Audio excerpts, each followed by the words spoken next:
A cannibalistic killer. A troubled young empath. That's right. You're watching SCTV, and this is Hannibal.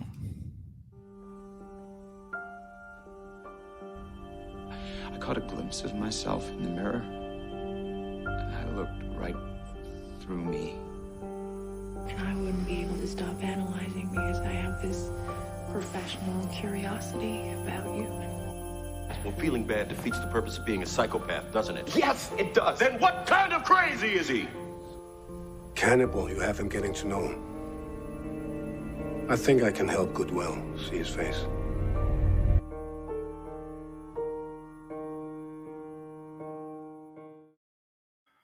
Welcome to my analysis of Hannibal, Season 1, Episode 1. So Hannibal is a TV show that I've actually seen in completion 2 times. But I guess since I started my channel, I figured why not?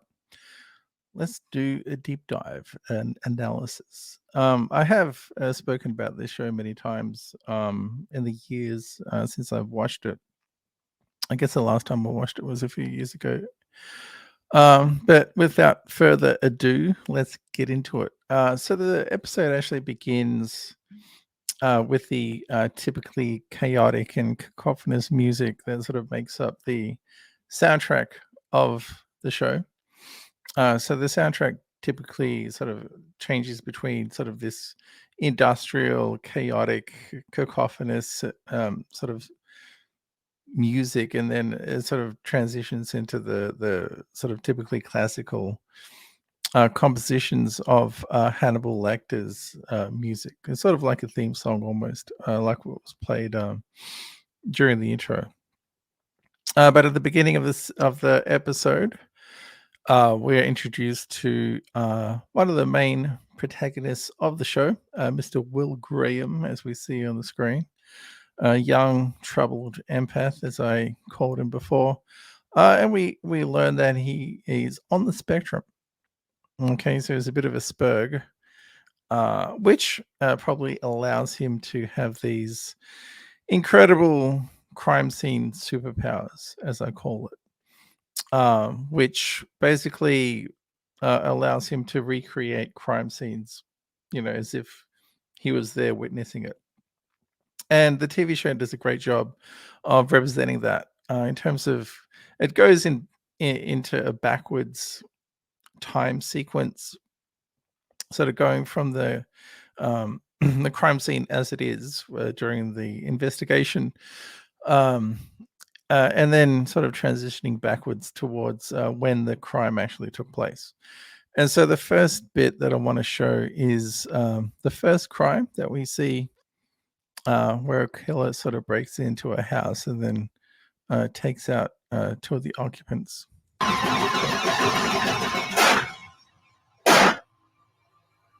I shoot Mr. Marlowe twice, severing jugulars and carotids with near surgical precision. He will die watching me take what is his away from him. This is my design.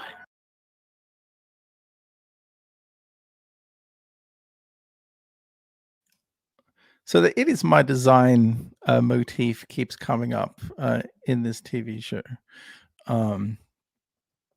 The concept of design is very important, both within the context of the murder scenes that we see, sort of the displays of gruesome brutality in various episodes, as well as the designs of Hannibal's food, so the fine dining establishment that he has in his house. So this idea of design implies will. And so it's no coincidence that one of the main protagonists, as we'll see on the screen, is named Will. And I'll talk about it later, but he sort of tends towards these serial killer tendencies, these murderous tendencies. And there's nothing more willful than sort of taking someone's life. So this idea of "it is my design" is sort of connected to this concept of will and to sort of the imposition of one's will over others. And so throughout this particular scene, sort of Will Graham as the killer sort of breaks down how the crime sort of took place, sort of providing a lot of insight into, you know, what the killer did, sort of all the nuanced, I guess, forensic elements that need to be established, you know, through an investigation. Um, here we see Will teaching. Okay, so he's a lecturer at a college in Minnesota. Um, and he's about to be recruited by Mr. Jack Crawford, as we see here. Okay, so we got Jack Crawford, played by the one and only Lawrence Fishburne. And then in this initial meetup between two of the main characters of the series, Jack already is sort of mentally and psychologically analyzing young Will Graham, and correctly and astutely surmises that he's somewhere on the spectrum, as Will sort of ascertains. And it is his sort of spurginess that leads Will to sort of his discomfort with social situations, and sort of discomfort in different, in different company with different people. As we'll see when he meets Hannibal Lecter, he's particularly uncomfortable in that particular scene, as we'll get to later. But basically, Jack is sort of recruiting young Will Graham to help him with a case where he explains it here. The case of 8 abducted young girls from different college campuses around Minnesota. There's no bodies at this stage, which sort of deepens the mystery. But as we'll see, Will sort of astutely surmises sort of the connection between each of the victims. And this particular scene here, where he sort of analogizes the various victims to the Willy Wonka golden ticket. 1 through 7 are dead, don't you think? He's not keeping them around. He got himself a new one. So we focus on Elise Nichols. They're all very Mall of America. It's a lot of wind-chafed skin. Same hair color, same eye color, roughly the same age, same height, same weight. So what is it about all of these girls? Well, it's not about all of these girls. It's about one of them. He's like Willy Wonka. Every girl he takes is a candy bar, and hidden in amongst all of those candy bars is the one true intended victim, which, if we follow through in our metaphor, is your golden ticket. So you see the sort of the subtlety within the context of the script. One of the main strengths, I guess, of the show is sort of the subtlety, the lack of obviousness, and it sort of allows the viewer to figure out things, to sort of break down the case as an investigator, along with Will and Jack and the various other characters within the show. But you can see in this scene, like, Will is very uncomfortable talking about crime and, having people pay attention to his, abilities. Because here he's very reluctant to help Jack with the case. Even when he does agree, he sort of, he's still on the fence or uncomfortable, which sort of speaks to his, spurginess as well. But also the fact that his abilities sort of provide, it's a burden for him overall. Now they're at the residence of the latest girl who was abducted. And here we get a great example of Will's personality, I guess. So here Will asks about the cat. All right. So the girl was supposed to come home and feed the cat. And so the Will says, well, how's the cat? And then the parents say, the cat was okay. We didn't notice anything strange. And so Will correctly ascertains that the girl actually did come back, because they think the girl didn't come back home. But the girl came back home, fed the cat, so the cat was normal. All right. And so Will sort of has this, spark of inspiration, whatever you want to call it, at every crime scene. And so he sort of taps into that power of his ability at this moment. And it sort of provides a clue for the audience what to expect with this particularly unique character. And so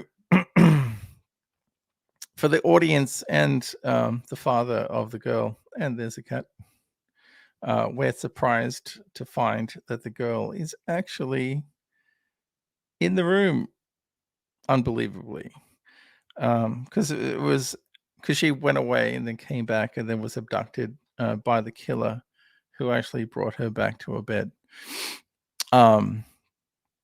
And so this is like one of the more shocking developments within the context of the episode. And so, of course, we're going to get one of these recreation scenes from Will as he gets into the mind of the killer. Actually, let me play this part because this is a recurring sort of element when Will does his superpower ability. He does this wavy thing in front of the camera. This wavy light thing always happens. And then that signals the transition between normal Will and the killer Will. And so we see sort of the crime take place as if it was actually happening. But then in the middle of it all, we have the Asian forensic scientist who doesn't have a name just yet.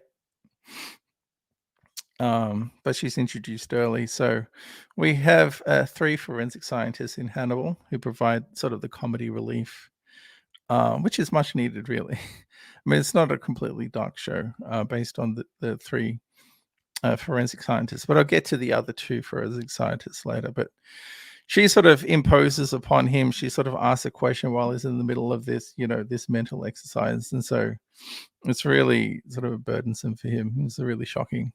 Sort of Jack swoops in and tries to save him. But Will is sort of freaked out by it and has these insights, but he's sort of unwilling to share it with Jack. And so Jack sort of confronts him later, as we'll see. So Will sort of going back home, and we get some character development where Will is the type of person who collects stray dogs. Okay, so he sees a stray dog on the way home. So again, this is character development, emphasizing that Will is an empath. All right, so he sort of really cares for creatures, cares for people, but at the same time, that sort of empathy weighs on him. All right, so he brings the dog home, gives it a wash, dries it off, and then introduces the dog to the other dogs. Wait, I'll do this. I'll play this. This is everybody. Everybody. This is Winston.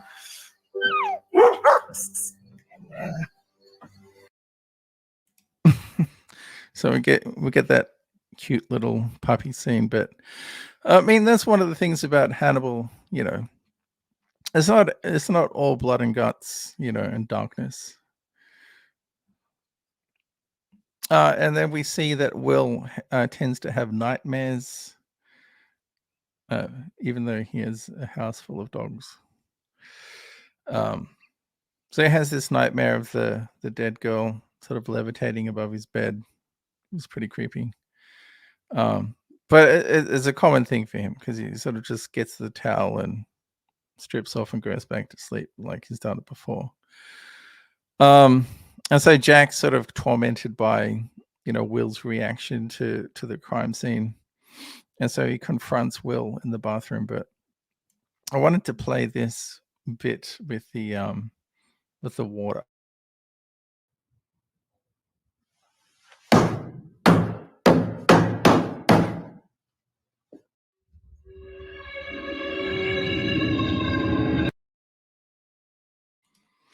So another major aspect of Hannibal, the TV show, is the visual aspect of it. And so this is a great example. So all Will is doing is sort of dumping his head in some cold water to sort of wake himself up. But visually, it's represented as if he's being drowned. And then we see sort of the blood cascading over his face. And so we can interpret that symbolically as sort of maybe the fear or the burden of his empathy or his empathic powers weighing on him, and sort of a visual representation of the torment that he's feeling at the moment. And so Jack makes an explosive entry into the men's bathroom and tells someone to piss. You're okay. Me too. We need to talk. Use the ladies' room! So we get the impression that Jack Crawford is a very assertive, very sort of leader-like character within the context of the story. And he's very regimented, sort of by the book, authoritative, very leader-like, as I said before. And he just wants to get to the bottom of the case, no matter what, And it sort of has to give Will a bit of a lecture to get him back on the right path. And then Will sort of reveals perhaps the motivation of the killer, that the killer has some sort of, feelings for the victims, which means that there's some sort of connection there between the killer and the victim. The fact that the killer doesn't want to sort of desecrate them, for example. And this is represented by the fact that the killer actually brought the corpse back to where he found it, the girl's room. And then Jack says, it's a sensitive psychopath, and you can tell sort of in this scene that Will is sort of just extremely unwilling to want to talk about it, but it's just Jack's force of personality that's sort of driving him forward. It allows him to actually, reveal what he knows, what's swimming inside his head. And then next, we have, so now we get this quick scene where we have a girl that sort of, I guess, represents sort of the physical description of the victims waving to someone, at a construction site. And so, as with any, mystery or crime TV show, that's a clue. Okay, and now we get this scene. We have, this is a terrible pause. Okay, so now we get Dr. Bloom, Dr. Alana Bloom, another psychologist who knows Will Graham. Okay, and we'll learn in this scene that she's actually very concerned, shall we say, about Will's mental state and Will's the safety of Will's mental state within the context of this case. And this is an interesting scene because they get to the root of what could be the cause of Will's discomfort and neuroses. So you've never been alone with him because you have a professional curiosity about him. Normally, I wouldn't even broach this. But what do you think one of Will's strongest drives is? Fear. Mm-hmm. Will Graham deals with huge amounts of fear. Comes with his imagination. It's the price of imagination. So again, another great piece of writing in this show. So the fear, okay, it's always the fear. So the price of Will's ability is, his ability and imagination is the fear. Okay, so they don't really talk about what the source of the fear is, but as an audience member, we sort of think that makes sense. Will's always discomforted in some way, which could be interpreted as fear, but that's just a great piece of writing within the show. The price of Will's ability, the price of his imagination is fear. And Alana Bloom sort of realizes that Will is sort of on the verge of a mental breakdown, and she implores Jack to sort of keep Will at somewhat of a distance within, as they're investigating the case, which, as you know, by the end of the episode is actually a bit of foreshadowing, isn't it? Now we get the two other forensic scientists that I wanted to mention before. Wait, can I get them? Okay, let me just do them separately then. So again, they don't have names as yet. Okay, you can go on IMDb and check out their names, but for all intents and purposes for this episode, they're nameless. So I'm just going to name them Rosencrantz and Guildenstern from Hamlet. So we have this guy and that guy. Okay. So they provide some of the comedic relief along with the Asian forensic scientists as well, which is needed because check out this image. All right, so it's pretty creepy. So again, another feature of this TV show is sort of the creepy visual style of some of the images that's sort of lingered by but it's creepy, but it's also extremely artistic. And sort of this convergence of horror and art that sort of speaks to the primary driver of the visual style of this film of this TV show, particularly in reference to Hannibal's cooking, as we'll see later. But this particular image is actually the result of Will's vivid imagination. So that imagination that Jack and Alana were talking about in terms of, the source of fear for Will. And we get the impression also that Will is perhaps not in control of this imagination or what goes on in his head. And so that could also be the source of his fear. And so the forensic scientists are talking about the sort of the gore wounds in the victim, and they ascertain that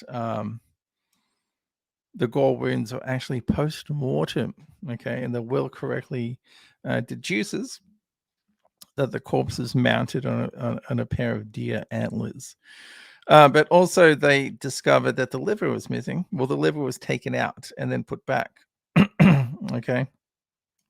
The liver was taken out, but it's put back. And then Will says, the meat was bad. And then this guy says, Rosencrantz says, liver cancer? And so Will says, oh yeah, the killer's like eating the victims. And then this wonderful moment where, wait, I'll play it. Yeah, he's eating them.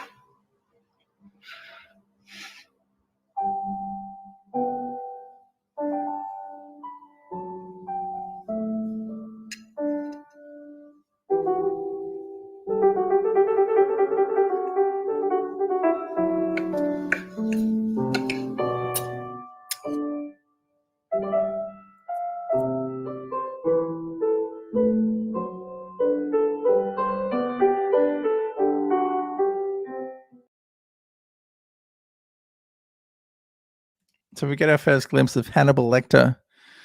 So this TV show was released in 2013. So by that time, Hannibal Lecter was sort of one of the most popular, well-known sort of horror characters, serial killer characters of all time. And so we see him here being played by Mads Mikkelsen, okay, legendary European actor. And he sort of brings this restraint, this subtlety to his performance of Hannibal Lecter. The audience realizes that Hannibal Lecter is a serial killer and a cannibal, but none of the other characters do. And so Hannibal is sort of existing in this, between, he's sort of living this in-between life, right? He's sort of living under the radar. He's still killing people. He's still eating people, but he's doing it while working for the FBI.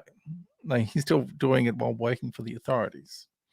And so he's smart enough and intelligent enough and cunning enough to be able to live his life, but also, help the feds find other serial killers as well. And so this sort of example of dramatic irony sort of pervades the first season of the show. Because the audience, as I said, the audience knows who he is, but none of the other main characters do. Okay, so what's next? Yeah, and one of the main features of this TV show is the cooking, the fine dining. So Hannibal prepares all his meals like this. And we can tell by the shape of this particular morsel of food that this could be a liver. Okay, that could be a liver sliced into pieces. You never know. And then we meet Franklin, Hannibal's disgusting client, because Hannibal's also a psychologist. Okay, I think it's a psychoanalyst to be exact. He practices psychoanalysis. And so Franklin's sort of blubbering and snotting everywhere to Hannibal's chagrin. Well, actually, this is a great moment. Hannibal advises Franklin to convince himself the lion is not in the room, because if it is, he would know it. So it's sort of this first, I guess, reference to predatory animals that we get in relation to Hannibal Lecter. Okay, so Hannibal's sort of presenting himself as the apex predator within this world by sort of comparing himself to a lion indirectly. And the quote also implies that he reveals himself when he wants to reveal himself. So he reveals himself at the right time when his victim is about to be murdered, basically. And in the meantime, he waits patiently, hiding in plain sight. And then we get the meeting between Jack Crawford and Hannibal Lecter. Okay, two formidable characters within the context of the story. And we learn through this meeting that Hannibal is a highly skilled architect and artist with his drawings. Wait, can we get a? Actually, I'll do this. Learned very early a scalpel cuts better points than a pencil sharpener. Well, now I understand. Yeah, so we get another indirect reference to slicing people with a scalpel. Okay, he's talking about you get a sharper edge with the scalpel. Obviously, all making reference to this notion of him being a serial killer. But again, dramatic irony, hiding in plain sight, that type of thing. But the next scene is also really interesting because we get the first meeting between Will and Hannibal. So this is a very important scene, probably the most important scene within the episode. Posted it on tattlecrime.com. Tasteless. Do you have trouble with taste? My thoughts are often not tasty. No, mine. No effective barriers. I build forts. Associations come quickly. So do forts. Not fond of eye contact, are you? Eyes are distracting. See too much, you don't see enough. And Okay, so we get another glimpse of Will's spurginess, his Asperger's tendencies, eyes. Eyes are the windows to the soul, don't forget. And so eyes are too much for Will. He can't look people in the eye. He can't view who they really are to the depths of their souls. Maybe there's part of the fear that sort of eats at him on a daily basis in terms of his ability and imagination. He sees too much. He sees too much into people. That's just my interpretation. But this whole exchange sort of filled with metaphors. They're both being very sort of standoffish or defensive in terms of how they sort of talk about themselves and each other. The tasteless comment, the I build forts comment, the nervous sips. You can tell that Will isn't comfortable, meeting new people, especially with Hannibal. And that I zero distraction. And so Will sort of gets pissed off here because he thinks Hannibal is sort of analyzing him. So you can see by his expression, he's like, who's being analyzed here? Am I being analyzed by Hannibal Lecter?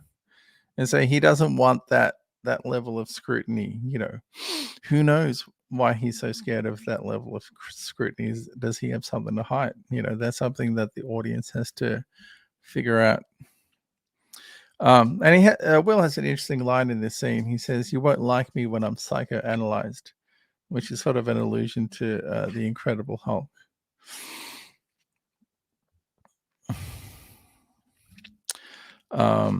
Yeah. So here, sort of, Hannibal's talking about how he can help Will come face to face with the cannibal that they're seeking. Again, another important example of the dramatic irony that just pervades this entire episode. And then we get this grotesque, macabre, but interesting depiction of the next murder victim impaled on a pair of deer antlers with the lungs missing. Okay. So the Asian forensic scientists and Rosencrantz and Guildenstern, they sort of ascertained that the lungs were removed. And then Will's sort of analyzing the corpse as well. They're trying to determine, is this the same killer as the previous killer that they were hunting before? And interestingly enough, the press sort of nicknames this killer the Minnesota Shrike, which apparently is a type of bird that impales its little rodent victims on sticks and stores their organs for later. So yes, there is a bird that does that.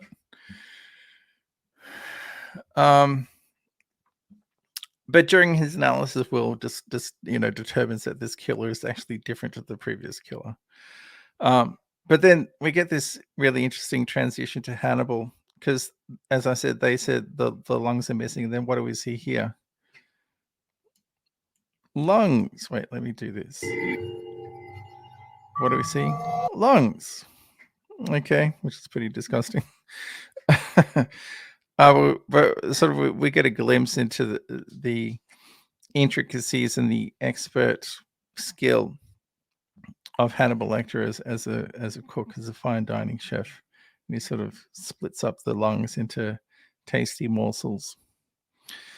And then this is Will's explanation that this isn't the same killer, basically. And then we get this really cool cooking scene. So all the cooking scenes in Hannibal in every episode are really interesting. But Will's beginning to piece together, all the different clues and sort of coming to a conclusion about, who the actual killer could be. But it's not this person. It's different. And here he's sort of pretty rude to Jack. He's saying he should ask Hannibal who this killer is. And you can see Hannibal sort of dining on his delicious lungs. Okay, and we get a scene with the stag that always seems to be haunting Will. Okay, I'll talk about the stag in later episodes, but the stag becomes an important symbol within the context of the show, particularly for Will. Next, we get a really, really interesting scene between Will and Hannibal. So Hannibal sort of he's giving Will a bowl of his quote protein scramble. And I'm sure the audience is supposed to ascertain that this is human flesh, perhaps part of the lungs. Hannibal says that it's scrambled eggs and like sausage, but as an audience member, we know better. But this is an incredible scene. This is also one of the best scenes within the first episode. We get this incredible exchange. So this is a great scene because they're sort of analyzing each other. They're sort of facing off mentally. And they're asking some interesting questions and getting some interesting answers, as we'll see here. No. Of course you don't. You and I are just alike. Problem free. Nothing about us to feel horrible about. You know, Will? I think Uncle Jack sees you as a fragile little teacup. The finest china used for only special guests.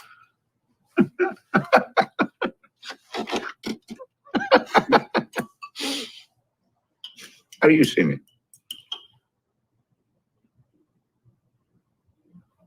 The mongoose I went under the house when the snake slid by.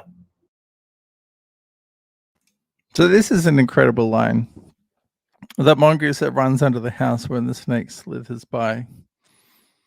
And you can see that Hannibal is filmed half in light and half in darkness.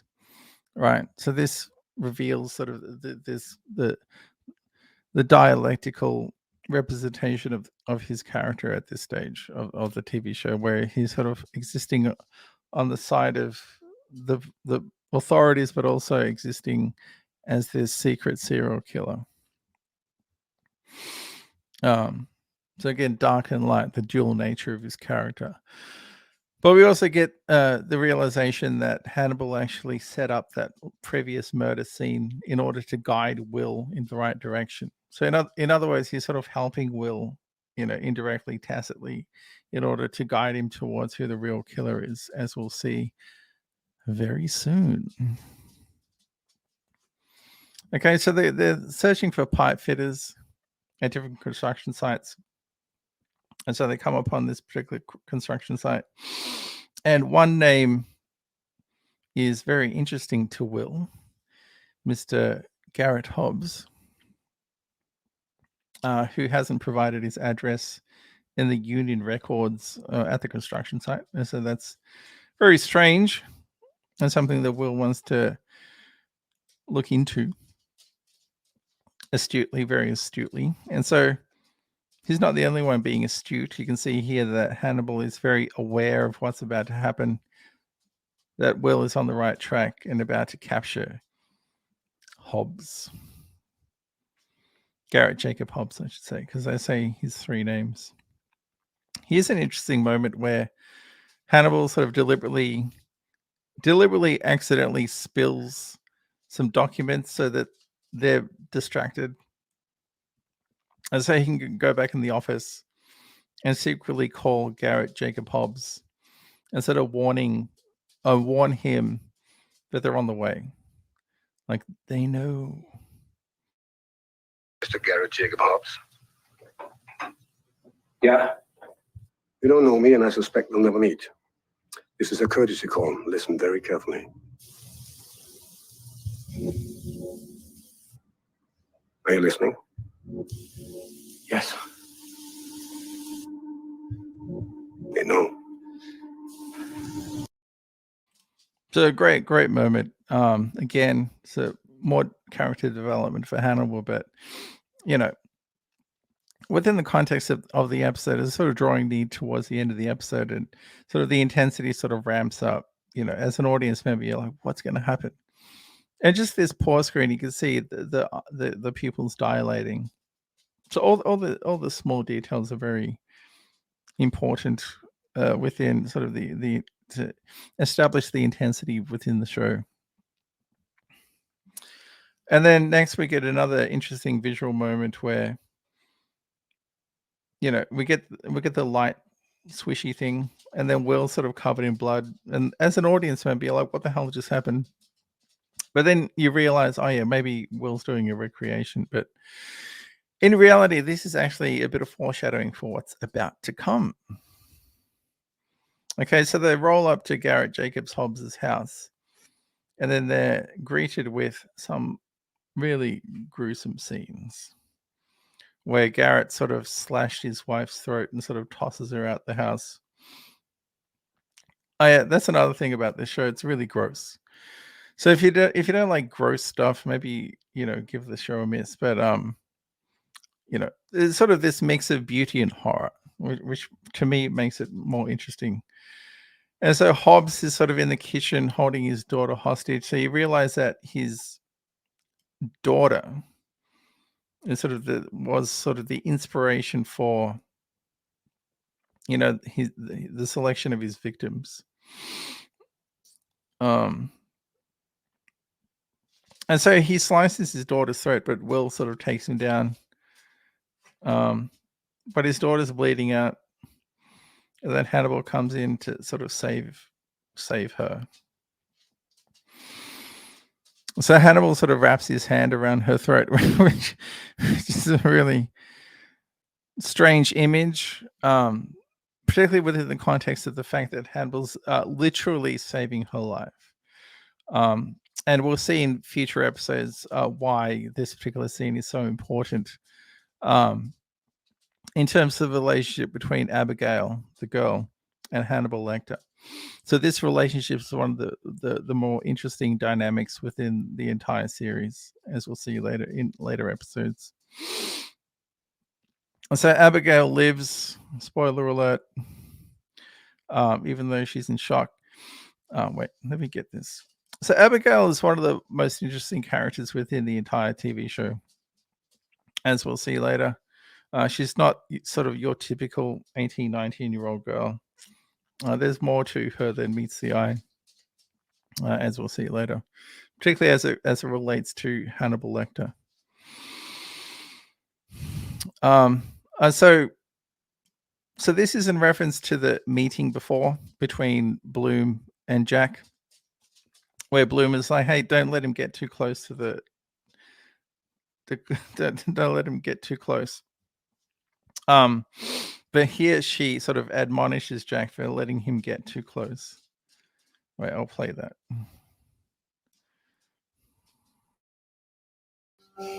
You said he wouldn't get too close. Yeah, and that's all you need. And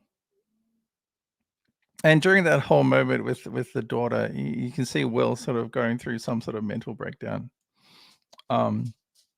But he's fine. Look, it's fine. Not really, but so this is another great visual moment where Will comes into the hospital and he sees Abigail hooked up.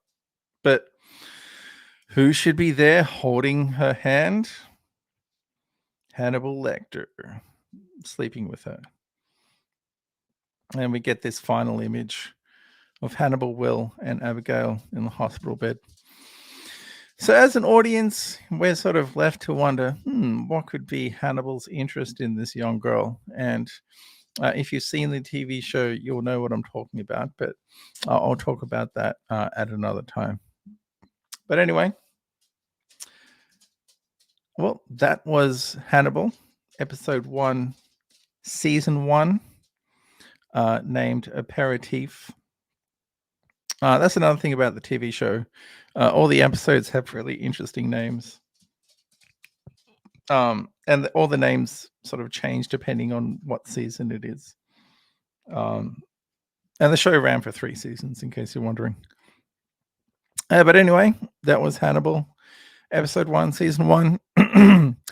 Join me next time where I'll be diving into episode 2 and every episode to come. All right, don't forget to like and subscribe, and I'll see you next time.